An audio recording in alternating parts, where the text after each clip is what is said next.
This is Pet Life Radio. Let's talk pets.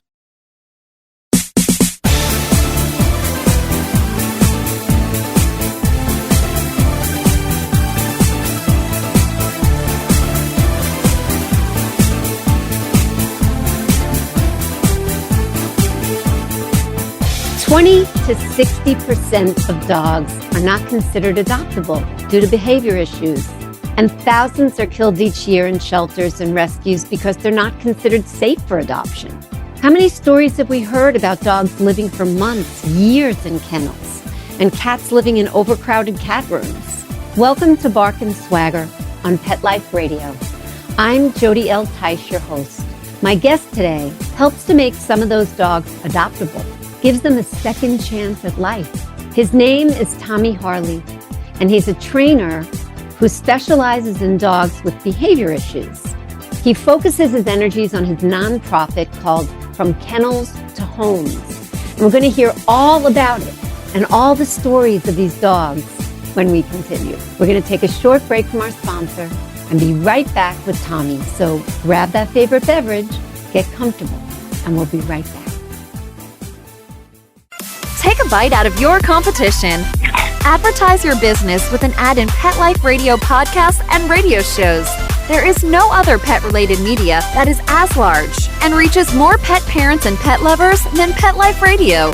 With over 7 million monthly listeners, Pet Life Radio podcasts are available on all major podcast platforms, and our live radio stream goes out to over 250 million subscribers on iHeartRadio, Odyssey, TuneIn, and other streaming apps. For more information on how you can advertise on the #1 pet podcast and radio network, visit PetLifeRadio.com/advertise today. Let's Talk Pets on PetLifeRadio.com.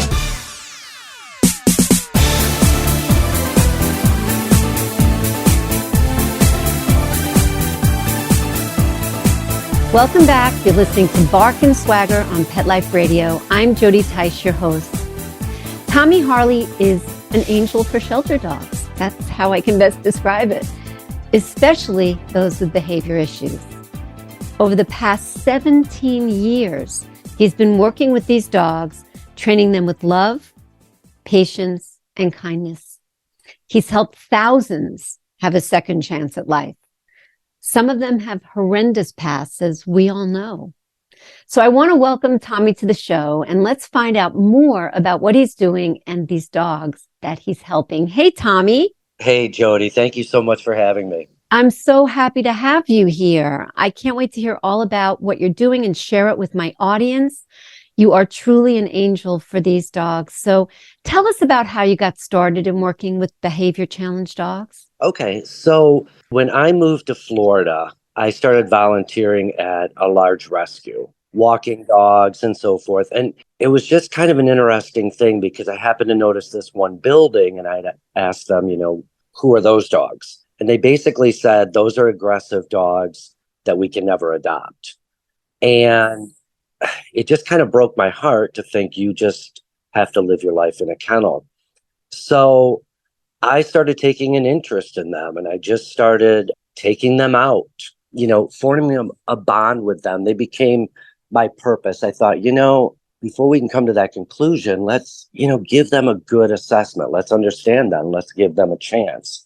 So I started just focusing on those dogs and spent a lot of time building bonds, and then ended up, okay, so they bit a human or they bit a dog, and everything to me with a bite is circumstantial. And so it's at that moment, that time, that human, that environment, and always motivated by fear. So that's kind of how I got into it. I took an interest in these dogs. I found that, they responded to me, and I just kind of found my purpose right there. Really organic. That's so beautiful. You have seen so much over these past 17 years. Educate us a little bit on what you have seen in shelters and how prevalent the things are, like the key reasons for rehoming pets or why pets don't get adopted. You've done studies, you've broken them down in percentages. Talk to us a little bit about that. So I think what it really comes down to is we don't understand or listen to dogs' communication. And that can be a death sentence for them. I'm a firm believer that aggression is a human trait. It's not a dog trait. And the reason I say that, humans, we like violence. We like, violent sports, car crashes, bar fights. Dogs, if we watch them, will avoid conflict at any cost. However, they are so quickly labeled. If, for instance, in a shelter, if a dog growls because you're going near their food, they can be labeled aggressive. If they're on a walk and they get scared and they lunge at somebody, they get labeled aggressive. And these are fear-based reactions that they have, but we so easily label them. And once they're labeled, it's very difficult to remove that label. Right, right. And, it could be a case because you say it's all fear-based, and I absolutely believe that true, of them doing in the way that they know how, saying, don't come near me, or stay away, or don't come near my food. It's just like more coming from this place of anxiety rather than wanting to hurt them. You know what I mean? You're 100% correct. There is dogs, contrary to what we might believe, they get no joy from any type of conflict, whether it's reactivity, whether it's a bite. It's very traumatic for them. Yes, But, yes. but bites occur because we're not listening. The beauty of dogs, they give us warnings, unlike humans. A growl is a good thing. A growl is basically saying I'm uncomfortable. So I try to educate people to understand, give them space. They don't have arms to push us away. So we need to listen to them, their vocalization as well as their body language. Are you a firm believer in always let the dog lead? Meaning if they want to engage with you or you to engage with them, they will let you know. Otherwise, you just be a neutral presence. 100%. 100%. I tell people with dogs, we have to allow them to come to us, because if they actually come to us, we now have a bond. If we force ourselves on them, we break that bond. And yes, I agree with that 100%. Yeah, yeah. What puts these dogs behind the eight ball, so to speak, in shelters and rescues with the way the current system is set up? So here's an interesting thing with dogs. If you go to an island or you go to where dogs are running free, there's rarely any conflict. They run around. Somehow we bring them into the human world, and conflict is what we make a part of them. A lot of these dogs, bites, that's a big thing. My dog bit me. My dog bit my child. I can say for me personally, I've never seen a dog bite out of the blue. Nor have I ever had a case that a dog bites out of the blue once I start investigating and getting the facts. But for instance, if you have a small child crawling on the dog when they're sleeping and they wake up and nip the child, most of the time that dog's going to end up in a shelter. Yeah. That's the heartbreaking thing. They end up in the shelter for a lot of those reasons. And as far as shelters, the two top type things that dogs are killed for are behavior issues and medical. Yeah, I believe it. It's heartbreaking. And I'll say personally, 99% of every labeled aggressive dog or at-risk dog or needs to be euthanized dog did not need to be. Once I worked with them and showed people, look, they're a fine dog. That's a sad thing. Yeah, I have a personal experience with this. One of our dogs, Jasper, not a large dog, 18, 19 pounds, reactive towards other dogs and strangers. And we always had to be concerned, in any new situation and walking down the street. And we worked with him. And, I had two different great trainers when I lived in New York City. That was also an issue because New York is so intense. But long story short, because Jasper was 9 and we adopted him from animal control in Harlem in New York City when he was a puppy.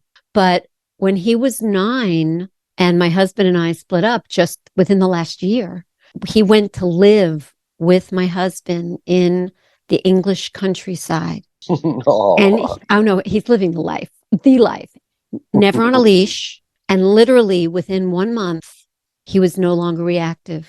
Dogs, large and small, people he didn't know. It's not like a bustling city. So it's not like he sees a ton of people. And there are people there and with large dogs, hunting dogs, and he meets them on walks through the woods or in the fields, and he's fine. that's He's fine amazing. and I he's love that. happy. It's a beautiful story. I miss him, but I know that he's living his best life. And that's a perfect example of how when the environment is changed, because it also could be living in a house with dogs that don't get along or dogs that are anxious. And you have a dog who is feeding off of that energy, or in a house where the people are having issues, trouble, and there's lots of anxiety and anger in that house. And the dogs are so intuitive. So yeah, the environment is critical. Yeah.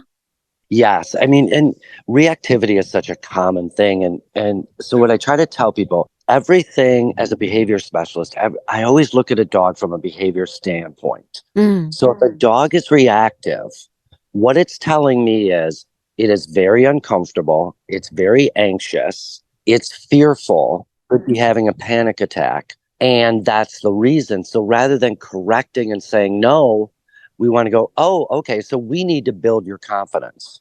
Mm. We need you to understand that in these areas, in these circumstances, you're safe. Nothing is going to hurt you. Yeah. Yeah. I want to let everyone know who's listening that later in the show, Thommy is going to be giving his expert tip on how to work with and manage your reactive dog. There are so many people out there who have reactive dogs like I did. So that's something you should definitely stick around for. I want to talk a little bit about this other company that you started in 2014 called Canine Compassion Healing and Training. Describe the type of dog that would come in the door that you would try and help through that, sort of avenue. My focus and just what I love the most are dogs with behavior issues. So although I do obedience training, it's those dogs that are fearful. It could be, hey, when I have people over, my dogs go crazy. And that's a lot of it. Abused dogs. My dog was abused. Now, my dog doesn't like men. Neglected dogs, feral dogs. A lot of these dogs, they're just afraid of the world and of humanity. So the first thing I need to do, and what I tell everyone, the first step is always form a bond with that dog, no matter how much it takes, how much time it takes. I don't go in and solve the issue. I tell people, I'm going to come and hope your dog trusts me to help them. So there are all sorts of those kind of issues. Even guarding food, they can overcome that. Reactivity, they can overcome. Maybe they're not comfortable with another dog in the home. Okay, well, let's help them get comfortable. So I'm a firm believer that no matter what the issue, we can help them make progress. Wonderful. That's beautiful. Can you explain a little bit about how you work with a dog with extreme behavior issues? Because it's not the same as teaching Fluffy to sit and stay, is it? You have special protocols that you implement. Yes. So I work with a lot of reactive dogs that maybe they were abused or they're afraid of men or something like that. And it's a process. And the first part of the process is just trying to bond with that dog.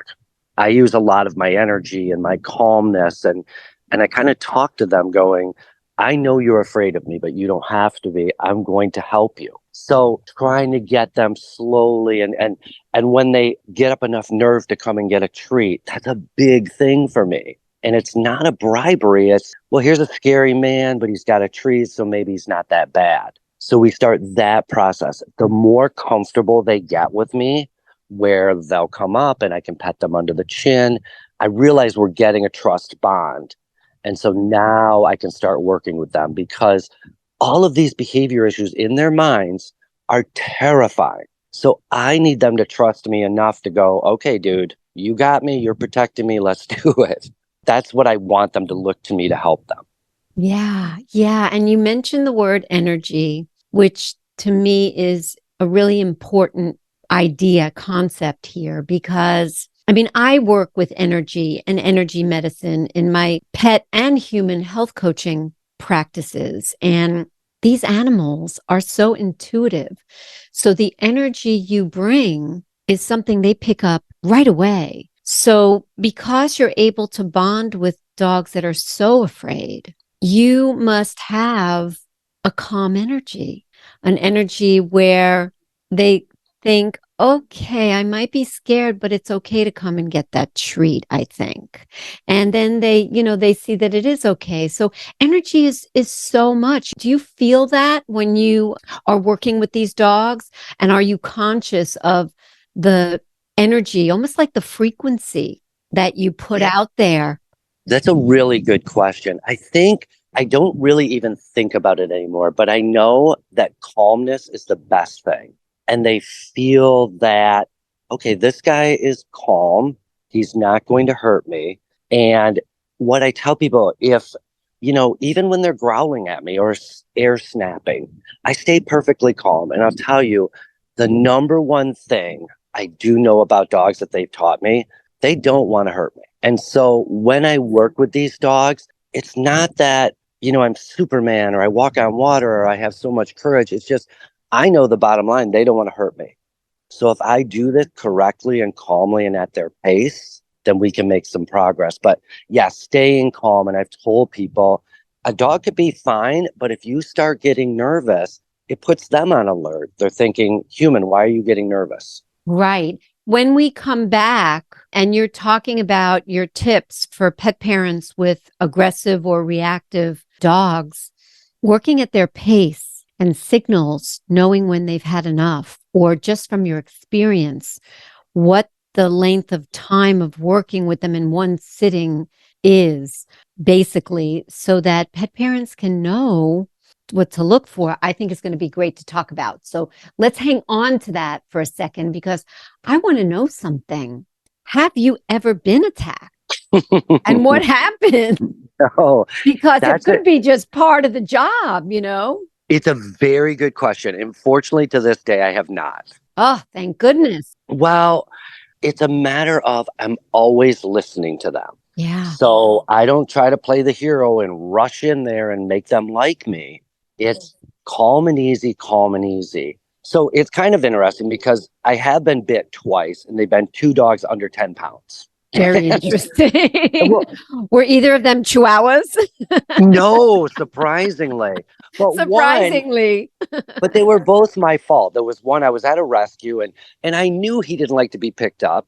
And he put his paws on my knees. And I'm thinking, oh, buddy, you want me to pick you up? No, he didn't. He didn't.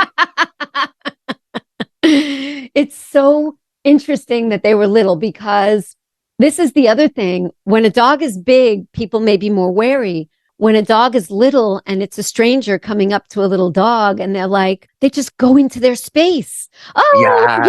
and all over the Yeah. head. And, they are still the same being, sentient being as a big dog.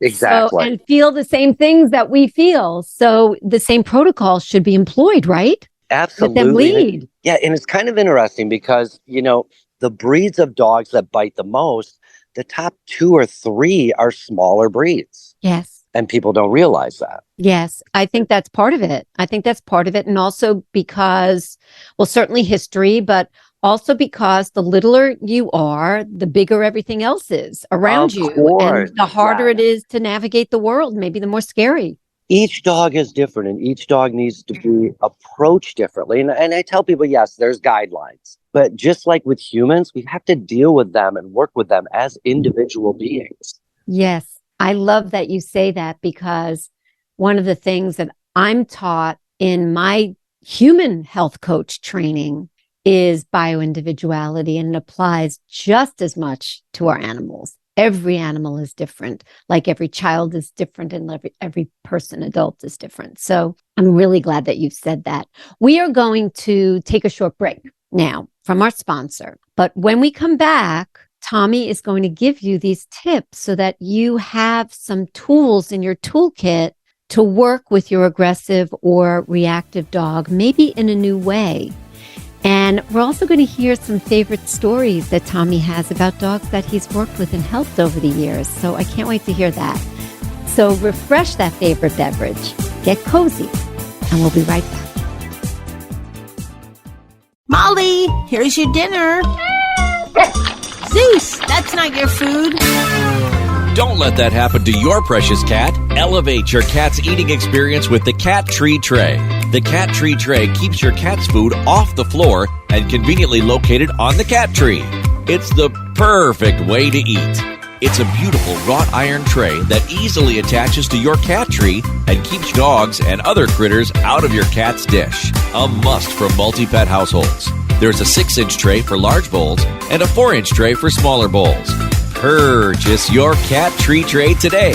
Go right now to cattreetray.com. That's cattreetray.com. CATTREETRAY.com. Let's talk pets Let's talk pets on Pet Life Radio. Pet Life Radio. PetLifeRadio.com.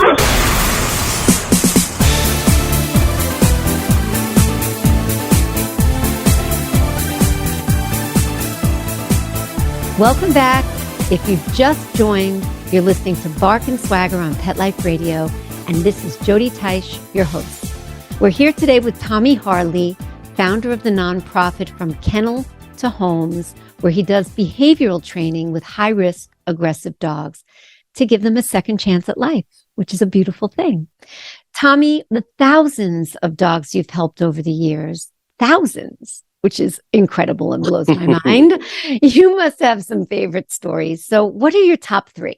You know, when you mentioned that I had to come up with 3, I was like narrowing it down from 200. Of course. Because every dog is so special in the fact that they were labeled hopeless. Nobody thought they could get better, and they got better. So there are a few that are very dear to my heart. And so there's one dog, Zane, and he is a shepherd mix. And he was at Miami-Dade Animal Services with 2 of his siblings, and they were all feral. So for 3 months, the staff was unable to get them out of their kennel. They were so shut down. They would shake. They would avoid eye contact. It was just heartbreaking. So they had called me, and I went down there, and I was able to get them out. And it's a heartbreaking thing because I kind of need to drag them, but compassionately going just 2 more steps. And I always tell these dogs, listen, this is going to be traumatic, but I promise you, your quality of life is going to go way up. So we ended up getting the 3 out. And it just so happens that Zane was one of them who went to a rescue that I volunteer with. So I was able to see him every day, and just his transformation from I'm the only one that he will be around, I'm the only one that can pet him, to just expanding that to more and more humans. You know, this is a dog just afraid of the world and afraid of people. But then, you know, he bonded with me, and then we would meet somebody else. And I would say, Zane, this person's safe. Go ahead. They can pet you. And, you know, just he loves dogs. He has still a little stranger danger, but oh my gosh, with the people he likes, he's a huge lap dog. He's like a 60-pound lap dog. That is beautiful. Yeah. So Zane's always going to be one of my favorites. Another one is Xena. And she came in, she was surrendered and came in with a golden retriever. And she was a bully, and just a beautiful silver bully. But in their home, they had been isolated their whole lives, just kept in a back bedroom. Wow. So they came in and they were just afraid of everybody, reactive to everybody and everything. You know, you'd go near her kennel and she would just give the biggest growl and so forth. And so I actually have a video on my YouTube channel of her, but I went into the trailer and I just had to loop her. And so I looped her with a long leash and got her out of the trailer, and you can just see her gator rolling and just full-blown panic attack. But I was telling her, listen, we need to keep moving. We need to keep walking. And so the interesting thing that I want to point out, Jody, at any moment that dog could have attacked me. There was only 6 feet of leash between us. That's it.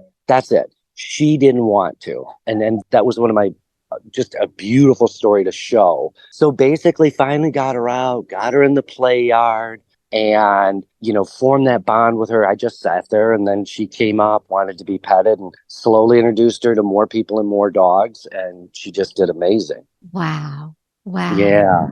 Were these dogs able to find homes? So Xena was able to find a home.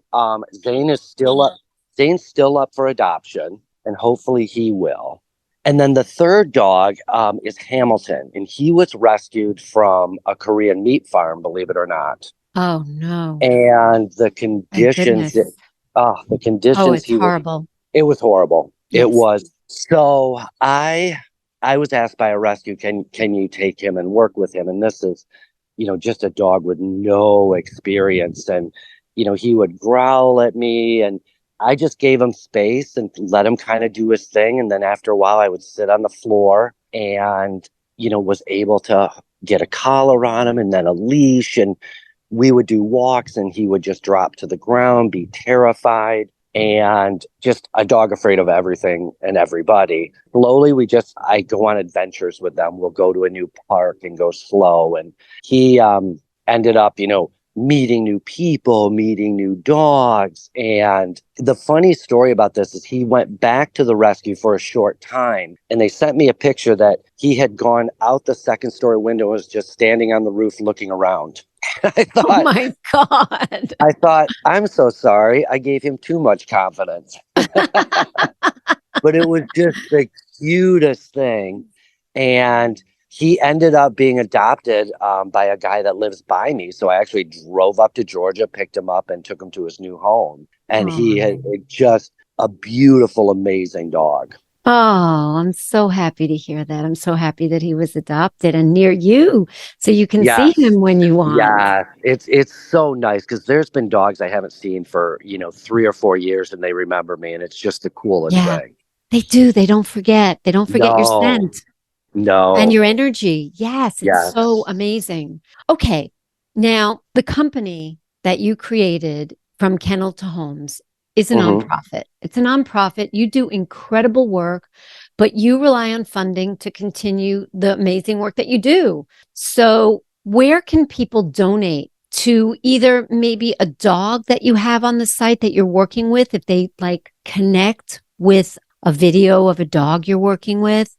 Maybe they can say, oh, I want this for so-and-so, or to the organization as a whole to just continue doing the beautiful work that you're doing. Where can they find you to do that?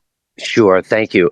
They can go to fromkennelstohomes.org, and on there are easy ways to donate. And just so everyone knows, the funding goes to cover our costs to go to different shelters. And basically the goal is we want to work with the at-risk dogs that are set up to be euthanized, and we want to give them a chance.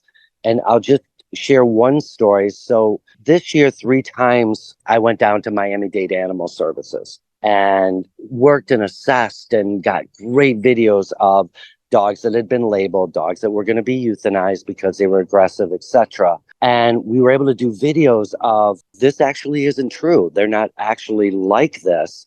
And of those 3 trips, 26 dogs are not only off death row, but they're out of the shelter. Wow. And it was such a cool thing. Such a cool thing. Yes. 26 of them. Wow. That's fantastic. Well, that leads perfectly into helping pet parents with tools on how they can work with and manage their aggressive or reactive dogs. So would you please give your expert top tips for pet parents on this? Definitely. Reactivity and what we look at as aggression is really, really prevalent out there, and especially on a leash. So I've had people say, my dog goes to dog parks, doggy daycare, but on a leash, he's reactive. The most important thing as pet parents we need to understand, reactivity is an emotion. It's not a behavior. So to clarify that, they're emotional about this. It's a panic attack, an anxiety attack, fear is a huge motivation. There is nothing in them that wants to hurt anything. So reactivity is an emotion. And if we look at it that way, we have a little more empathy and understanding for the dog than this is bad behavior, because it's not. So to give you an example, if you're walking your dog on a leash and they see another dog, it's fight or flight. Well, they can't flight. So what they do is they make themselves big and bad as possible to make that threat go away. That's all that is. That is not aggression. That is, look how big and bad I am, go away. So it can be helped, but we need to change the mentality of this is an aggressive dog to this is a fearful dog. Yeah. So my method, and I have a couple videos out there, is what I call it is keep reassuring, keep walking. So we're passing a dog. I just keep walking. I'm nice and calm. I'm reassuring the dog that he's fine. Our voices are so critical to them. So eventually we're going to pass 30 dogs and I'm going to look at them and go, Spot, we just passed 30 dogs. Nobody hurt you. It's desensitizing of you're perfectly fine. What about if, as you're approaching the first dog or the second dog or the third dog, and they start going from orange to the red zone where they don't hear you anymore? Right. So what we want to do, so you want to have a very secure harness is the main thing. But what the most important thing to do is anticipate. So as soon as I see a dog, I'm already talking to the dog I'm with. I'm already saying, I see it, I see it. And we want to keep moving. That's the key. I'm on a walk. You're on a walk with me. You're going with me. And I've dragged 110-pound dogs. And you will find once they pass the threat, they're a lot calmer. Now, the old school thought was, well, you put them in a sit and you make them stay and you make them face it. I disagree with that, because if I took my 3-year-old daughter and I was walking her and she saw a spider and started having an anxiety attack, I wouldn't say, well, Susie, suck it up, deal with it. Right. You know? Right. So that's the worst thing. It's a panic attack. So we want to walk them through it and let them know that they don't need to worry about this. You're safe. Okay. And what do you think about something like a gentle leader as opposed to a harness for having more control, like steering from the cockpit? You know, the one that goes is the loose canvas strap around the nose. Yes. So I would say it depends on the level of reactivity. Okay, because the harness manages the body a little better. If you can hook it in the chest and on the back, all the power's in a chest. If you can use a gentle leader and keep them moving and keep them going, perfectly fine. Got it. The reactivity I deal with are pretty severe. Yes. So therefore, I need to really have the whole body walking with me. And the other thing pet parents need to know is if you have a harness, a leash, and distance, nothing bad is going to happen, but you need to stay calm. So I've had owners walk their dogs, they go crazy. And then I walk the same dog in the same situation and they're calmer because my end of the leash is calm. My heart rate doesn't go up. My pulse rate doesn't go up. I'm talking to them. You're fine. Let's go. So they can overcome this for sure. It is not aggression. I promise you. Very interesting. What about people who have large dogs and let's say, you know, it's a woman and she's, you know, a smaller woman. So she doesn't necessarily have the strength if they decide to go all out in reacting to something. How do you manage something like that? That's a great question. And you used an important word, which is manage. A lot of with our dogs, we want to use management tools. We can't cure everything. But for something in that situation, it's okay to turn around and walk the other way. The key is we want to do it nonchalantly, like, oh, Spot, I was going to turn around anyways. Okay. You know, we want them to know I was going to turn around anyways, which is perfectly fine. But I prefer that we help our dogs overcome it rather than avoid it. So, you know, that's fine, though. It's all about management. So if it's a powerful dog and you need to do a turn, you just do a turn and you just say, let's go. And the most important thing, Jody, is we don't pause or anything. We just keep a fluid motion because a pause alerts them. Yes. Absolutely true. Absolutely true. Yeah. I mean, you'll pause and they'll go, why are you pausing? So is there something that almost like a little mantra that you can share with pet parents that they can say to themselves as they're getting ready to go out with this dog and as they're starting the walk with this dog? that sort of sums up the headspace that they need to be in to manage their dog well? Yes, it has to be our energy. We have to be calm. We have to be calm. Our goal, I'll tell you, a sniffing dog is a confident dog. A sniffing dog is a confident dog. A dog that's hyper alert is constantly looking around. And it should be Disney World on a walk. They shouldn't be looking around. They should be annoyingly sniffing when we're late for work. You know? Right. Right. So if they're hyper alert, you want to drop treats right when you come out the door. Oh, the nose is in the ground. But the most important thing as pet parents to think of is, I want my dog to enjoy this walk. Therefore, I'll enjoy the walk. So how do I help my dog enjoy the walk? Let's be nice and calm and relaxed. If we see a threat and me as a human being, I'm not comfortable, let's just do a quick turnaround.